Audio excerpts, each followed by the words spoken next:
দুয়ারি মজুমদার বইয়ের চ্যাপ্টার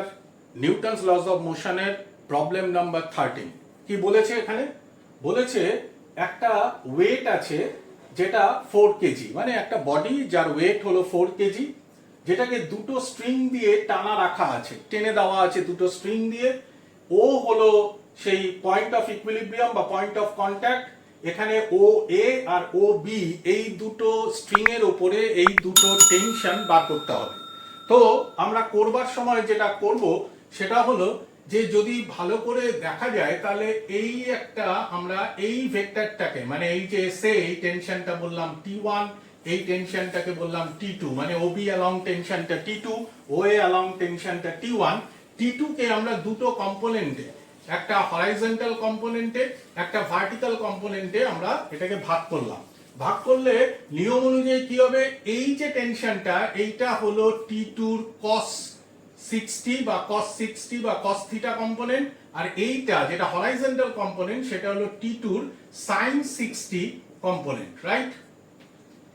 একই ভাবে যেহেতু এটা 4 কেজির একটা অবজেক্ট যার মাস হলো 4 কেজি তাহলে নিচের দিকে আমরা যে ওয়েট বলি that is m into g করে gটাকে যদি আমরা 10 মিটার পার সেকেন্ড স্কয়ার ধরে নিই তাহলে এটা দাঁড়িয়ে যায় 40 নিউটন। ওকে নাও এবারে এসো T1 এই T1 কে যদি একই রকম ভাবে আমরা হরাইজন্টাল এবং ভার্টিক্যাল এই দুটো দিকে আমরা হরাইজন্টাল দিকে ভাগ করলাম ভার্টিক্যাল দিকে ভাগ করলাম এইটা 60 ডিগ্রি তার মানে এই অ্যাঙ্গেলটাও 60 ডিগ্রি হবে তাই না। তাহলে এই পার্টটা হরাইজন্টাল কম্পোনেন্টটা হবে T1 এর cos 60 কম্পোনেন্ট আর ভার্টিক্যাল কম্পোনেন্টটা হবে T1 sin 60 কম্পোনেন্ট। কি ক্লিয়ার তো? তাহলে এবার দেখো প্রবলেমটাকে ও পয়েন্টের দিকে যদি ও পয়েন্টটাকে ভালো করে দেখো তাহলে দেখবে ভার্টিক্যালি একটা T1 sin 60 আছে নিচের দিকে T2 cos 60 আছে প্লাস এই 40 নিউটন ফোর্সটা রয়েছে 40 নিউটনের ফোর্স রয়েছে তার মানে the point O to be equilibrium obviously এই ভার্টিক্যাল যে কম্পোনেন্টস গুলো মানে T1 sin 60 ভার্টিক্যালি যদি আমরা দেখি তাহলে T1 sin 60 must be equals to T2 cos 60 plus 40 Newton 40 Newton এটা একটা ইকুয়েশন ভাবতে পারি এটাকে স্প্লিট করে নিয়ে একেবারে ভ্যালু বসিয়ে দিই sin 60 মানে আমরা জানি √3/2 cos 60 মানে হলো হাফ তাহলে T2/2 plus 40 তার মানে এটা দাঁড়িয়ে গেল √3T1 that equals to T2 plus 80 এইভাবে আমরা একটা ইকুয়েশন পেলাম। নাও এটা কোনটা করলাম আমরা এটা করলাম আমরা ভার্টিক্যাল কম্পোনেন্ট গুলো যেহেতু আমাদেরকে বলা হয়েছে যে পয়েন্ট ওটা ইকুইলিব্রিয়ামে আছে তাই জন্য ভার্টিক্যাল কম্পোনেন্ট গুলোকে ইকুয়েট করেছি। এবার এসো হরাইজন্টাল কম্পোনেন্টকে ইকুয়েট করি। হরাইজন্টাল কম্পোনেন্টকে ইকুয়েট করলে কি পাবো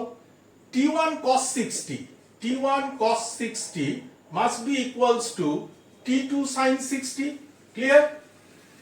হরাইজন্টাল তো দুটোই ফোর্স আছে একটা আছে T1 cos 60 মানে ফোর্সের কম্পোনেন্ট একটা আছে T1 cos 60 আর উল্টো দিকে আছে T2 sin 60 আবারও ভ্যালু বসাই cos 60 এর ভ্যালু কত sin 60 √3/2 cos 60 হলো হাফ আর এদিকে sin 60 মানে √3/2 তাহলে 2 ক্যান্সেল করলো ফলে T1 দাঁড়িয়ে গেল √3 of T2 সে এটাকে ইকুয়েশন নাম্বার 2। তাহলে এবার কাজ তো সহজ এবার কাজ হলো T1 এর এই ভ্যালুটাকে তুলে নিয়ে মানে যেটা √3T2 সেটাকে বসিয়ে দেব আমরা ইকুয়েশন নাম্বার 1 এ। তাহলে ভ্যালু বসালে কি পাচ্ছি আমরা এক নম্বর ইকুয়েশনে বসাচ্ছি T1 √3T2 তার মানে √3 * √3 মানে 3 এটা এক নম্বর ইকুয়েশনকেই আবার রিরাইট করছি তাহলে √3 * √3 হলো 3 T1 এর জায়গায় তো হয়ে গেল T2 that equals to T2 plus 80 মানে twice T2 দাঁড়িয়ে গেল 80 নিউটন বা 80 মানে T2 equals to 40 নিউটন। তাহলে OB along যে কম্পোনেন্টটা বা OB along টেনশন যেটা নাম দিয়েছিলাম T2 তার ভ্যালু দাঁড়ালো 40 নিউটন আর আমার দরকার T1 এর ভ্যালু তো রাইট নাও 2 নম্বর ইকুয়েশনে বসালে T1 এর ভ্যালু হয়ে যাবে √3 into T2 যেটা √3 into 40 √3 মানে 1.732 বা এরকম কিছু একটা ধরে নিলে এটা অ্যারাউন্ড 69.2 নিউটন। যদি এরকম ছোট ছোট প্রবলেম যদি তোমাদের মনে হয় যে সেগুলোর সলিউশন তোমাদের জানা দরকার, বোঝা দরকার, তাহলে এই চ্যানেলটাকে সাবস্ক্রাইব করে দিও। Thank you.